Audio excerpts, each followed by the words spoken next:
We have some very, very good news today, and a lot of good things are happening for our country. Please sit down. My fellow Americans, this is Liberation Day, waiting for a long time.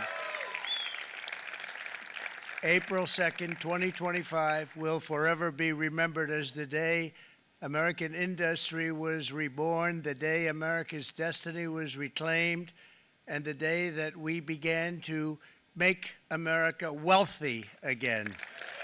We're going to make it wealthy, good and wealthy. For decades, our country has been looted, pillaged, raped, and plundered by nations near and far, both friend and foe alike. American steel workers, auto workers, farmers, and skilled craftsmen, we have a lot of them here with us today. They really suffered gravely. They watched in anguish as foreign leaders have stolen our jobs, foreign cheaters have ransacked our factories, and foreign scavengers have torn apart our once beautiful American dream. We had an American dream that you don't hear so much about. You did 4 years ago, and you are now, but you don't too often, and for many years and decades even, you didn't hear too much about. Our country and its taxpayers have been ripped off for more than 50 years, but it is not going to happen anymore. It's not going to happen. In a few moments, I will sign a historic executive order instituting reciprocal tariffs on countries throughout the world. Reciprocal, that means they do it to us and we do it to them. Very simple, can't get any simpler than that. This is one of the most important days, in my opinion, in American history.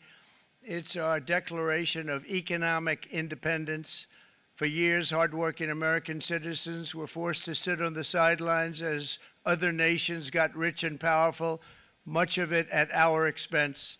But now it's our turn to prosper, and in so doing, use trillions and trillions of dollars to reduce our taxes and pay down our national debt, and it'll all happen very quickly. With today's action, we are finally going to be able to make America great again, greater than ever before.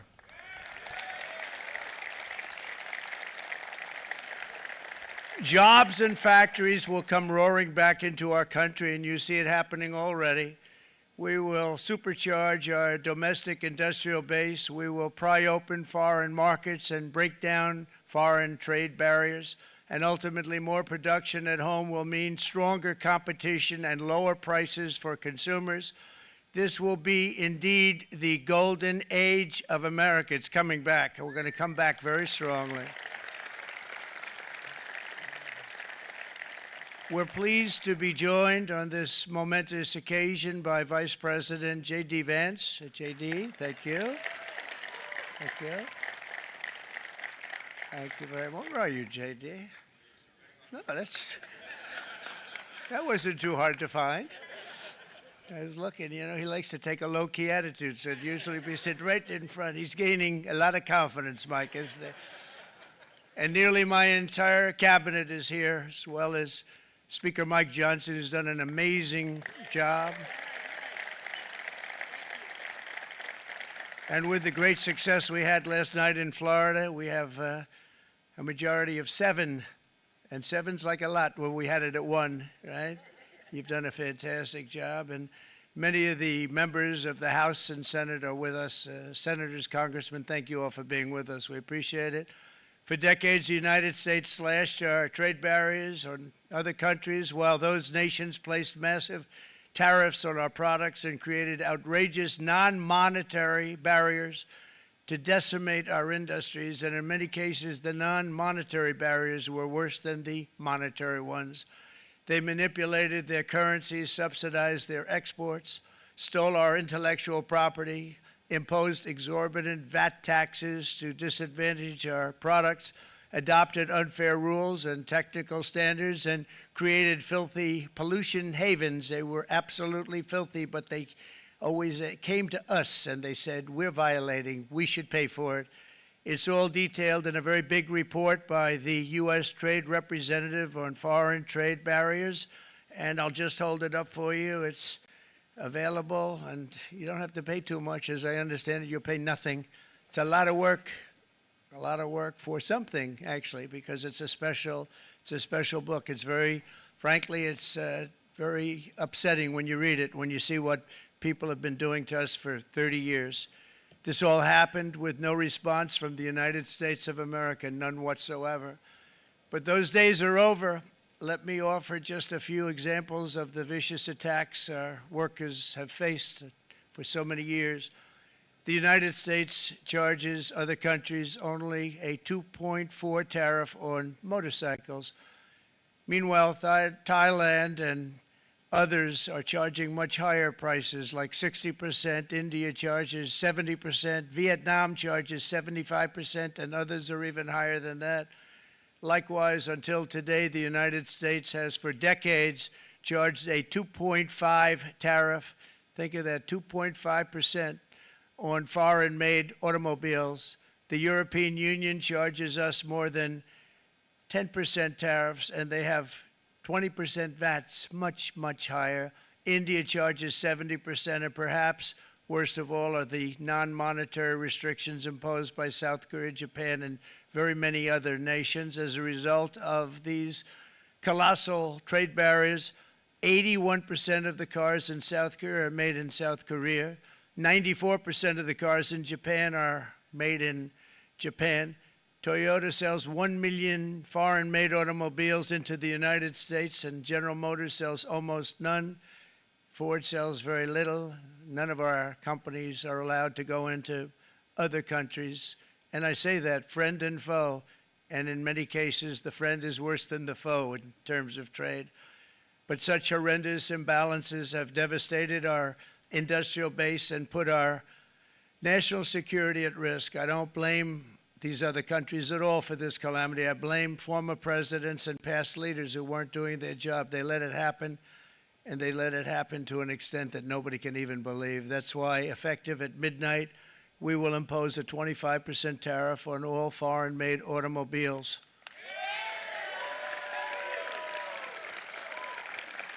Thank you. Brian, I'd like to have you come up here for a second, okay?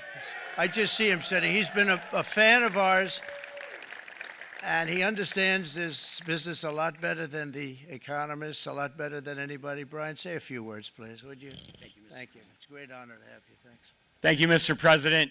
I grew up just north of Detroit, Michigan, in Macomb County, known as the home of the Reagan Democrats. My first vote for president was for Ronald Reagan. I thought that was going to be the best president I ever saw in my lifetime until Donald J. Trump came along. I have watched my entire life, I have watched plant after plant after plant in Detroit and in the metro Detroit area close. There are now plants sitting idle. There are now plants that are underutilized, and Donald Trump's policies are going to bring product back into those underutilized plants. There's going to be new investment. There's going to be new plants built. And the UAW members, and I brought 20 of them with me, they're sitting right over here. We support Donald Trump's policies on tariffs 100%. So, Mr. President, we can't thank you enough. And in 6 months or a year, we're going to begin to see the benefits. I can't wait to see what's happening 3 or 4 years down the road. Thank you, Mr. President. Thank you so much. Thank you. What a great guy. He got it right from the beginning. He got it before almost anybody else. This group over there, they got it too. And you know, we won the state of Michigan. We won almost all of them, but we won Michigan by a lot, and I want to just thank you all. The auto workers were fantastic. The Teamsters were fantastic. Everyone was pretty good, I will tell you. Thank you very much. I appreciate it. You're going to be very happy very soon, and you probably see what's happening with all of the, not only car companies, but car companies in particular. See it with all of the ones they're moving, they're announcing day in, day out. You're seeing it. Nobody's ever seen anything like that. With today's actions, we're also standing up for our great farmers and ranchers who are brutalized by nations all over the world. Brutalized. Canada, by the way, imposes a 250 to 300% tariff on many of our dairy products. They do the first the first can of milk. They do the first little carton of milk at a very low price, but after that it gets bad, and then it gets up to 275, 300%. So when they're figuring what's Canada charging, they say, oh, about 2%, 3%. But take a look at what happens down the road. When you look a little bit, it's not a pretty picture, and we don't like it, and it's not fair. It's not fair to our farmers. It's not fair to our country. And with countries like Canada, you know, we subsidize a lot of countries and keep them going and keep them in business. In the case of Mexico, it's $300 billion a year. In the case of Canada, it's close to $200 billion a year. And I say, why are we doing this? Why are we doing this? I mean, at what point do we say, you got to work for yourselves, and you got to, this is why we have the big deficits. This is why we have that amount of debt that's been placed on our heads over the last number of years, and we're really not taking it anymore. Through non-tariff barriers, the European Union bans imports of most American poultry. You understand? They say, we want to send you our cars, we want to send you everything, but we're not going to take anything that you have. Australia bans, and they're wonderful people and wonderful everything, but they ban American beef, yet we imported $3 billion of Australian beef from them just last year alone. They won't take any of our beef. They don't want it because they don't want it to affect their farmers. And you know what? I don't blame them, but we're doing the same thing right now, starting about midnight tonight, I would say. And China charges American rice farmers an overquota, it's called, a tariff rate of 65%. South Korea charges 50, actually they charge different, from 50% to 513%. And Japan, our friend, charges us 700%. But that's because they don't want us selling rice and other things. Who can blame them, Madam Secretary? Agriculture, great job you did on eggs, by the way. The egg prices came down 50%. You got them down 50% once we got involved. They were going through the sky. The egg prices, they were going through the sky, and you did a fantastic job. Now we have lots of eggs, and they're much cheaper, down about 59% now, and they're going down further. We charge 2.8% for so many things that other countries are charging 200%, 300%, and 400% for. If imposing tariffs and protective barriers made nations poor, then every country on earth would be racing to eliminate these policies, and China would be the first on line. They run a very strong country, but they're not first in line, and the American people are paying a very big price. From 1789 to 1913, we were a tariff-backed nation, and the United States was proportionately the wealthiest it has ever been. So wealthy, in fact, that in the 1880s, they established a commission to decide what they were going to do with the vast sums of money they were collecting. We were collecting so much money so fast, we didn't know what to do with it. Isn't that a nice problem to have? What do you think, Marco? Good problem? Marco would love that problem. But we don't have that problem anymore, but we're not going to have it very much longer, I will tell you. But they collected so much money, they actually formed a commission to determine what they were going to do with the money, who they were going to give it to, and how much. Then in 1913, for reasons unknown to mankind, they established the income tax so that citizens, rather than foreign countries, would start paying the money necessary to run our government. Then in 1929, it all came to a very abrupt end with the Great Depression, and it would have never happened if they had stayed with the tariff policy. It would have been a much different story. They tried to bring back tariffs to save our country, but it was gone. It was gone. It was too late. Nothing could have been done. It took years and years to get out of that depression, far longer than even FDR had that office right over there for a long period of time. The ramp system, that's rather intricate, was built because of him, and every time you walk up, you think of him, and he did a great job in many ways, but it lasted long beyond his terms, as you know. But it's not too late any longer, and we're going to start being smart, and we're going to start being very wealthy again. We're going to be wealthy as a country because they've taken so much of our wealth away from us. We're not going to let that happen. We truly can be very wealthy. We can be so much wealthier than any country. It's not even believable, but we're getting smart. Nearly a century later, in the face of unrelenting economic warfare, the United States can no longer continue with a policy of unilateral economic surrender. We cannot pay the deficits of Canada, Mexico, and so many other countries. We used to do it. We can't do it anymore. We take care of countries all over the world. We pay for their military. We pay for everything they have to pay. And then when you want to cut back a little bit, they get upset that you're not taking care of them any longer. But we have to take care of our people, and we're going to take care of our people first. And I'm sorry to say that.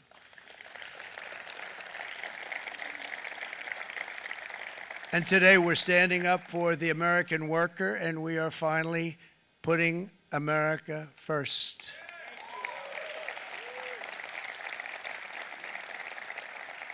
In Sleepy Joe Biden's last year in office, the United States hemorrhaged 100,000 manufacturing jobs, and the number was going through the roof at levels never seen before. And our trade deficit reached a record $1.2 trillion, which is unheard of. Since the beginning of NAFTA, the worst trade deal ever made, it was a horror show. I was able to terminate it. They all said you'd never be able to get it out. We had to get approval from Congress to get it terminated. We had to live with that deal. It was the worst trade deal ever made by far. But since the very beginning of NAFTA, our country lost 90,000 factories. Think of what that is, 90,000. Think about putting a map up and putting tax on it. You wouldn't have enough room. 90,000. I said, is that possible? We had it checked 4 different times, and it was actually somewhat higher than that. And 5 million manufacturing jobs were lost while racking up trade deficits of $19 trillion.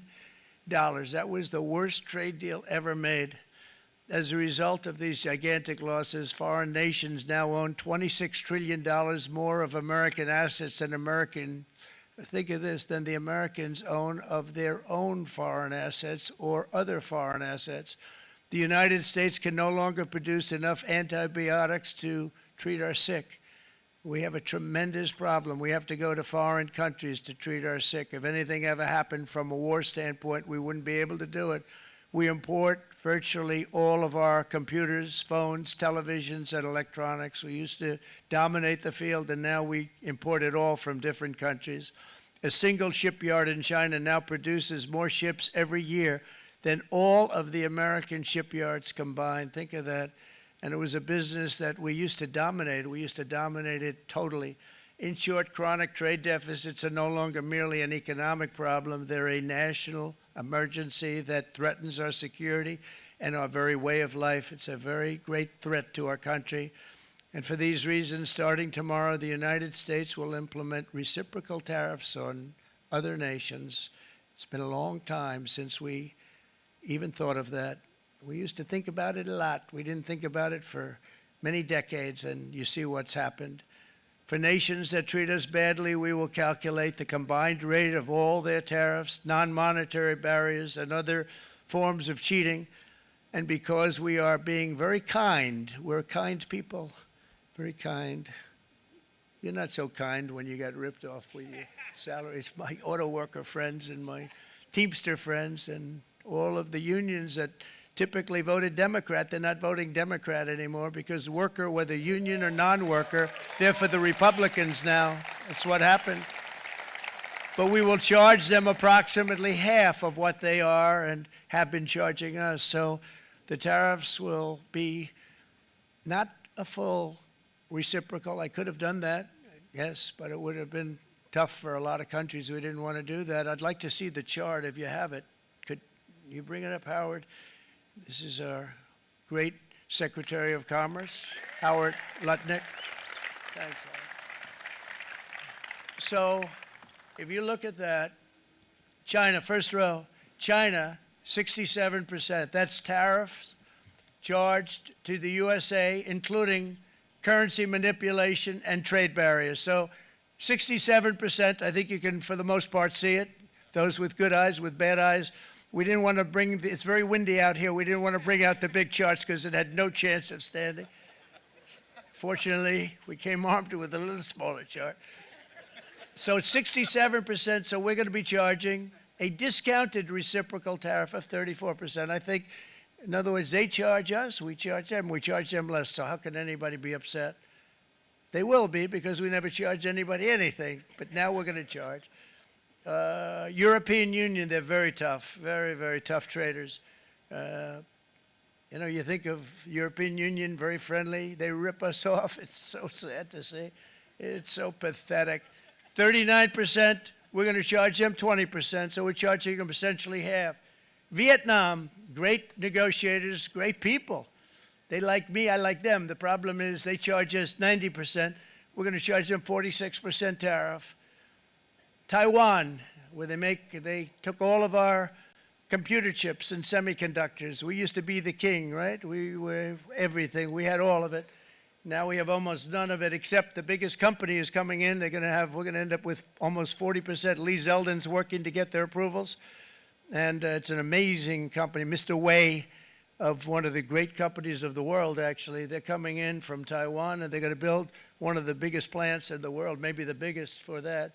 But 64%, we're going to charge them 32%. Japan, very, very tough, great people. And again, I don't blame the people for doing it. I think they're very smart in doing it. I blame the people that sat right in that Oval Office, right over there, right behind the Resolute desk or whichever desk they chose. Japan, 46%. They would charge us 46%, and much higher for certain items like cars, you know, little items like cars.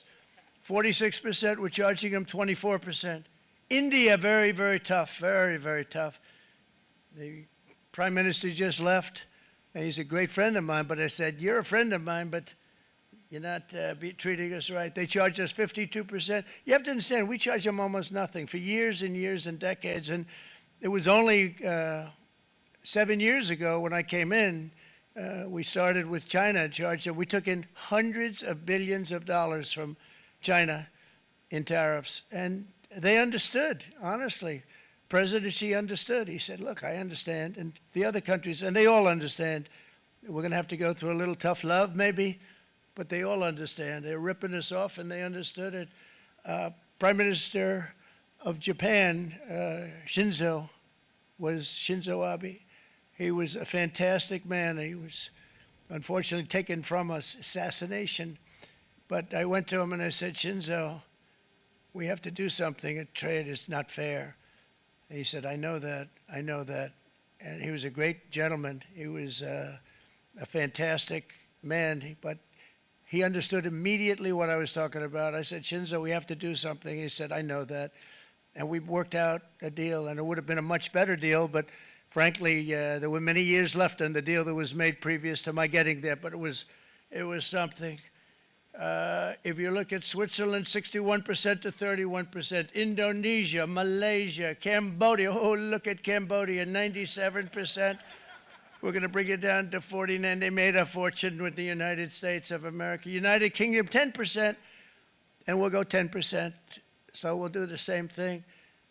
South Africa, 60%, 30%, and they've got some bad things going on in South Africa. You know, we're paying them billions of dollars, and we cut the funding because a lot of bad things are happening in South Africa. The fake news ought to be looking at it. They don't want to report it. Brazil, 10%, 10%. Bangladesh is 74%. So you see what's going on. Pakistan, 58%. Sri Lanka, 88%. So what we're doing is we're taking not the full, we could take the full 88%. Thanks a lot, Howard. He's doing a very good job. How's he doing, all right? I think you better take it with you. It's not going to last very long. He's going to put it, it's going to follow you down with the wind. I brought a hat just in case it got too windy, but here, would anybody like a hat? I'm not giving it to a cabinet. I'm giving it to the auto workers. Come here.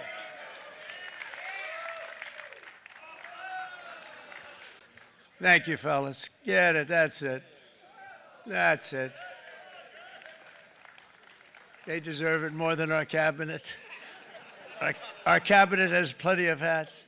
But you see the numbers. The numbers are so disproportionate. They're so unfair. At the same time, we will establish a minimum baseline tariff of 10%. You notice that on the chart. And that'll be on other countries to help rebuild our economy and to prevent cheating. So we're going to have a minimum of cheating, and we're going to be very severe on the people that at the gate that watch the tariffs and watch the product coming in, because there's been a lot of bad things happening at the gate because the money is so enormous that you're talking about. There's never been probably anything like it in terms of the enormity, and there are a lot of bad things happen at the people that do the check-in, and they're looking at 10-year jail sentences if they do play. We're going to treat them so good, but if they cheat, the repercussions are going to be extremely strong. Foreign nations will finally be asked to pay for the privilege of access to our market, the biggest market in the world. We're right now the biggest market in the world. We had a great country 4 years ago in terms of the economics. We were doubling up on China. We were doing so well. Nobody was going to catch us, but so much of it slipped away over the last 4 years under Biden. I campaigned on this policy throughout last year, and today that promise was made, and it was also a promise, as you know, that was kept. Promises made, promises kept. To any company that objects to our common sense reciprocal tariffs, again, reciprocal, back and forth, back and forth. And I call this kind reciprocal. This is not full reciprocal. This is kind reciprocal. But what we do is we cut it in half. We charge them. My answer is very simple if they complain. If you want your tariff rate to be zero, then you build your product right here in America, because there is no tariff if you build your plant, your product in America. And we've seen companies coming in like we've never seen before. Likewise to all of the foreign presidents, prime ministers, kings, queens, ambassadors, and everyone else who will soon be calling to ask for exemptions from these tariffs. I say, terminate your own tariffs, drop your barriers, don't manipulate your currencies. They manipulate their currencies like nobody can even believe, which is a bad, bad thing and very devastating to us. And start buying tens of billions of dollars of American goods. Tariffs give our country protection against those that would do us economic harm. And many people were looking to do us economic harm. Maybe not so obviously, but they were doing tremendous economic harm. But even more importantly, they will give us growth. These tariffs are going to give us growth like you haven't seen before. And it'll be something very special to watch. I am so looking forward. And Brian, it's going to happen even faster than you said. You know, you might say, but it's already started. It's already started. Work's already begun on plants all around the country, and you see that as before. These are big, rich companies. We have $61 billion started on a big plant going up. It's going to be announced over the next 2 days, and they already started work. Many of these the biggest companies in the world, they've committed to build, build, build. We're going to build, build, build, sir. And they came here to see me, and they wanted to know if they could have a press conference. I do as many as I can. I'm pretty busy trying to stop Russia and Ukraine and the Middle East. We got to stop that. We got to stop the Houthis, which we're making tremendous. They like shooting ships down and out of the water, sinking ships. They get a kick out of it, but they're not getting such a kick out of it now, are they, Mr. Secretary? They're not getting such a kick out of that now. But here are just a short list of some of the companies that have already announced and committed to investment. And this is a company that built its factories and its plants in China. Apple is going to spend $500 billion. They never spent money like that here. They're going to build their plants here. SoftBank, OpenAI, and Oracle, great companies, are investing $500 billion almost immediately.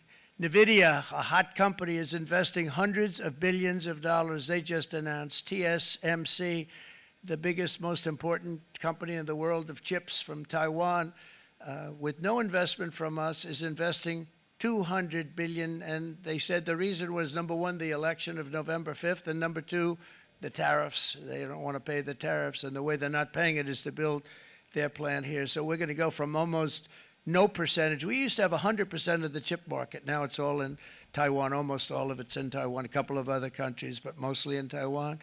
And think of it, we had 100%. We lost it because of people in that office that didn't do their job. They allowed it to be stolen from us. Johnson & Johnson, great company, $55 billion. Eli Lilly, $27 billion.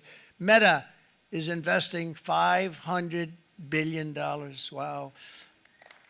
The MAC is investing $20 billion. CMA, CGM, $20 billion. And then you have Merck and Clarios, Stellantis, General Motors, GE Aerospace, Honda, Nissan, Hyundai are all putting in billions and billions of dollars, and they're committed 100%. So. And we've never had, and this is after 2.5 months. This is after just a short, this all took place as soon as we came out with what everybody wanted to do. You know, I watched a gentleman today on television, used to work with Lee Iacocca, a very respected automobile person, and he said, you know, because they're asking people, they try and get as many negative people as they can, but they can't find them too much. It's pretty hard to find in terms of what we're doing, especially when they see all this investment. They said, so tell me, what do you think of what Trump is doing from the automobile standpoint? He said, I can't believe it.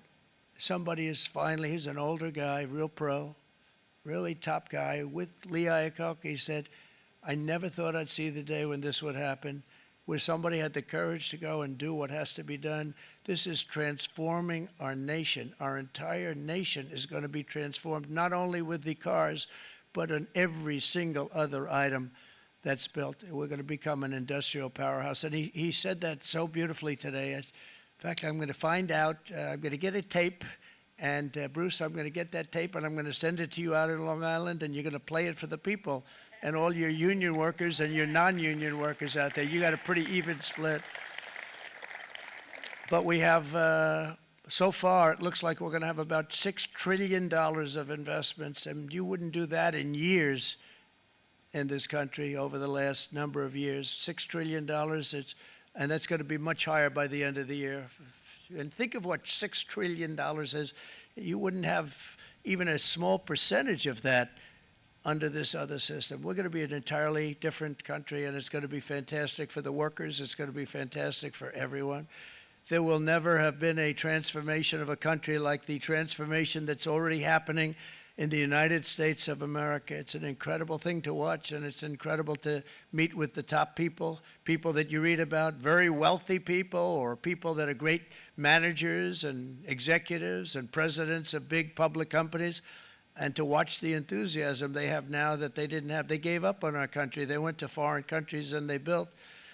Companies are pouring into our country at levels never seen before, with jobs and money to follow, and it's really beautiful. In the coming days, there will be complaints from the globalists and the outsourcers and special interests and the fake news. Always, the fake news will always complain.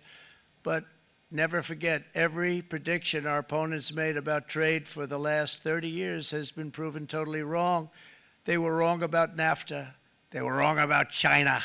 They were wrong about the Trans-Pacific Partnership, which would have been a disaster if I didn't terminate it. If I didn't terminate that, United Auto Workers, you would have had no jobs in this country. You would have had no jobs.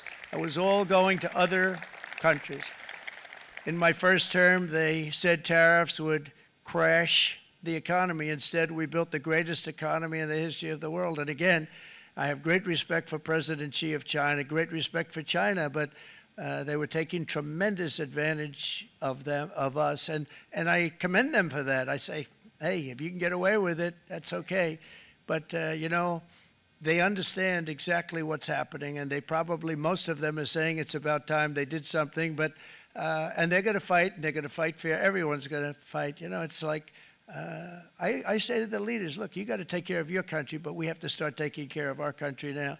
We can't do what we've been doing for the last 50 years. From the day of my election, the stock market went up in my first term 88%, with NASDAQ going up 155%, more than any president has ever had in any term in office, by far.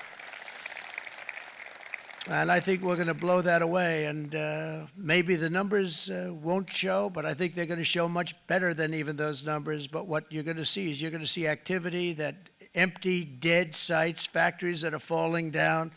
Those factories will be knocked down, and they're going to have brand new factories built in their place. They're not only talking about renovating, they're talking about brand new, the best anywhere in the world, the biggest anywhere in the world. I have a friend who builds car plants. And I said, I want to see the biggest and the best. He said, well, we have to go to Mexico. I said, no, I want to see it in the United States. He said, we're not building them in there. This is a year and a half ago during the campaign. He said, we're not building it. You'd have to go to Mexico. When I was starting to decide to run, and I went to #1 in the polls very rapidly, I want to say, like let's say in the first hour, and then shortly thereafter, it looked like I was going to win, and the fake news was saying, "Oh no, don't do this." What they don't know is if I didn't win, they would have really been in trouble, because nobody wants to read them anyway. But I tell you what, when it looked like I was going to win, I announced that I was going to be doing exactly what we're talking about today. Great consistency, actually, because I've been talking about it for 40 years, but because I saw what was happening 40 years ago. If you look at my old speeches when I was young, very handsome, my old speeches, and that people would say, I'd be on a television show, I'd be talking about how we were being ripped off by these countries. I mean, nothing changes very much. The only thing that changed were the countries, but nothing really changes. But it's why it's such an honor. It's such an honor to be finally able to do this. If you look at China, I took in hundreds of billions of dollars in my term, hundreds of billions. They never paid 10 cents to any other president, and yet they paid hundreds of billions, so much so that Biden couldn't do anything. They wanted to try and terminate it because he had a very special relationship with China. You know what the relationship was? He had a special relationship. But the numbers were so big, that they couldn't do it. So they did ease it up. They did things that they shouldn't have done. They made it a lot more comfortable for them, but they couldn't do it because the numbers were hundreds of billions of dollars, and I did that. And we were on our way to doing something like incredible. And then we had a very bad election happen, a very bad election. A lot of bad things happened. So when I said we got to do it again, I said we have to make it too big to rig. And we made it too big to rig, and we won in records, and it was a monumental win.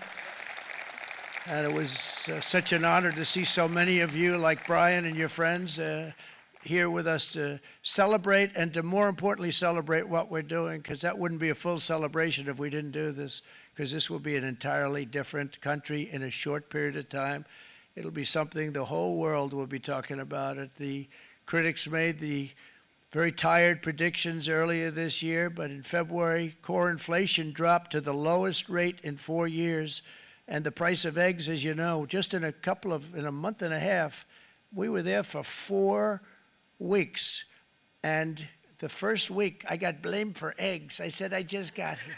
They said eggs have gone up at like 250%, and you can't get eggs, and they were going crazy. And I said, I just got here.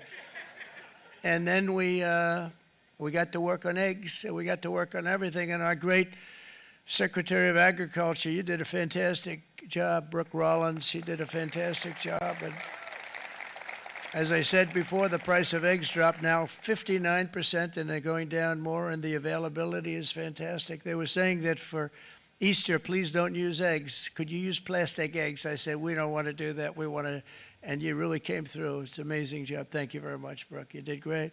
But likewise, an old-fashioned term that we use, groceries. I used it in the campaign. It's such an old-fashioned term, but a beautiful term, groceries. It sort of says a bag with different things in it. Groceries went through the roof, and I campaigned on that. I talked about the word groceries for a lot, and energy costs now are down, groceries are down, gasoline is way under $3, and people are beginning to be able to buy things and live again. We brought prices way down. We created 10,000 already in a few weeks, new manufacturing jobs, and it was that took place in 1 month, numbers that they haven't seen in a long time. We had virtually no inflation under my term.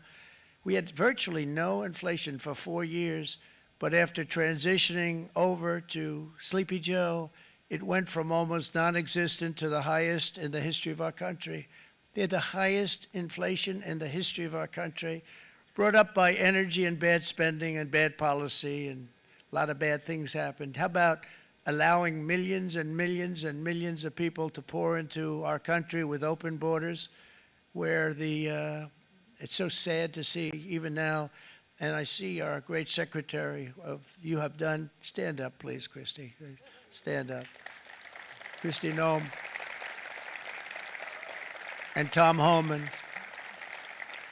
These people are doing a great job, but gotten them out in records. We have problems with judges that don't want them to go out. They want Tren de Aragua, and they want MS-13, the most vicious gangs ever. Nobody's ever seen anything like it. Absolute killer gangs. They kill people. They don't even think about it. And we put them out, and we have judges now, radical left judges that want to, they don't want them to go out. They want them to even be brought back. Let's bring them back. You've done a fantastic job, and please thank everybody. Homeland Security, thank everybody. Appreciate it. And we now have a border that's the best border that we've ever had, even better than it was my first term. My first term we did good, but this one we really specialized in. We've done really well. And we had records then. We had the best, safest border. 4 years ago, we had the best border there ever was. And now we have, you've actually matched it and done even better. And we're going to get it down the right way. And we want people, by the way, to come into our country, but we want to come in through a legal process. We want them to come in legally. We need more people. We need people to run these plants and to help the auto workers and the Teamsters and the non-union people and everybody else. But we need people and the farmers. And we're going to let people come in, but they want to come in. We want them to come in legally. They have to have the capability of loving our country, not people that hate our country. We don't want them in our country. And now we're going to pass the largest tax cuts in American history, and that's where we're relying on Mike and John Thune. And we will not cut Social Security, Medicare, or Medicaid benefits, and the Democrats will, because if they got in, the entire economy would collapse. This country was heading for a collapse under the people that you saw. They were horrible. I think one of the reasons people like the job, I have my highest approval ratings because I think they're comparing me to the worst administration in the history of our country, so I appreciate that at least. But Speaker of the House Mike Johnson and Senate Majority Leader, appreciate it, Mike. John Thune have been fantastic, by the way. But they've been working tirelessly on taking the next step to pass the plan for our one big, beautiful bill. I'd like to name it that if you can. One big, beautiful. I made that statement about 6 months ago, and everybody calls it one big, beautiful bill. And it will be that. It'll have everything, the big tax cuts and every incentive there is. And it'll be fantastic. And by the way, for the cars, we're asking for an interest deduction on a loan. So if you build the car, only in America we do it, Brian. If the car's not built in America, you don't get the interest rate deduction.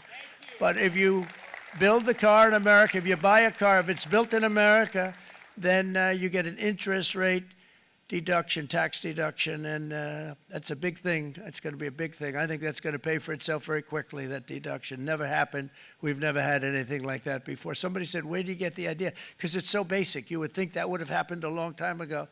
It never did, and I'm very happy it didn't because now I can say that was my idea.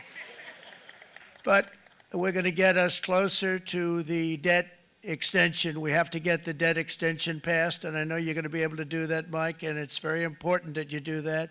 And all of the other things that the Senate budget plan gives us, along with working, because I know they're working together, John and Mike, and the two bills are going very well together. We need to get our shared priorities done, including certain permanent tax cuts. We want the tax cuts to be permanent, spending cuts, energy and historic investments in defense, border, and so much more. We're covering everything. These will be phenomenal. There'll be no bill like this going to straighten. One bill is going to straighten out our country for many, many years to come. And we said, let's just do it and let's get it done. And some guys will love it and some guys will like it a little bit less because they're not getting what they were exactly looking for, but they're getting a lot. They'll never, if we get this done, it'll be the most incredible bill ever passed in the history of our Congress and Senate and congressmen, the senators and the congressmen, many of whom are here today, will be very proud of themselves. I really believe that. It's going to set us on a whole new prosperous path. We're going to cut spending and right-size the budget back to where it should be. We're going to do that very strongly. Thank you, Rick. Thank you. John, thank you. Oh, look at all of our senators over there. Oh, boy. That's a nice group of people. But I won't like them so much if they don't get this bill done. That's a great group, and Congressman, thank you very much. I appreciate it. Tremendous people. The Senate plan is my complete and total support, and the House plan likewise is very similar. They're moving along pretty much at the same clip, and as soon as you're ready, you'll show it to me, and I'm sure it'll have my support, Mike. Every Republican congressman and senator must unify. We have to unify. We can't be separated. We have to get it done. We have to get absolutely everything we can, and we have to take care of the American people. That's the only thing that matters. We have to take care of the American people first. We need to pass this bill immediately, get it done, including debt extension. From this day on, we're not going to let anyone tell us that American workers and families cannot have the future that they deserve. We're going to produce the cars and ships, chips, airplanes, minerals, and medicines that we need right here in America. The pharmaceutical companies are going to become roaring back. They're coming roaring back. They're all coming back to our country, because if they don't, they got a big tax to pay. And if they do, I'll be very happy, and you're going to be very happy, and you're going to be very safe. We're going to build our future with American hands, with American heart, American steel, and we're going to build it with American pride like we used to. We're approaching our 100th day as president, and have been given credit by a lot of people, actually, even some of the fake news, can you believe it? Which in this case hopefully isn't fake, for having done more in that time than any other administration in the history of our country in the first 100 days. I think we've had an amazing, in terms of what we've done, what we've gotten accomplished. I'd like to see if we can get that war ended and another war from not starting in the Middle East. We have to get Russia. They're losing 2,000 on average, 2,500 people a day, young people, soldiers, Russian, think of that, 2,500 through some days, but on average, probably over about a 1 week period, it's 2,712, they say. They're losing those soldiers. They're dying. They're being decimated. And they're not from our country, but they're from other countries. But they're human beings. They're from Russia. They're from Ukraine in this period, most of them. And we're going to get it stopped. It's a senseless war that would have never happened if I was president, and it shouldn't be allowed to go on. And I think we're being given good cooperation by Russia and by Ukraine, but we have to get it stopped. It's humanity. It's humanity. It's a terrible thing.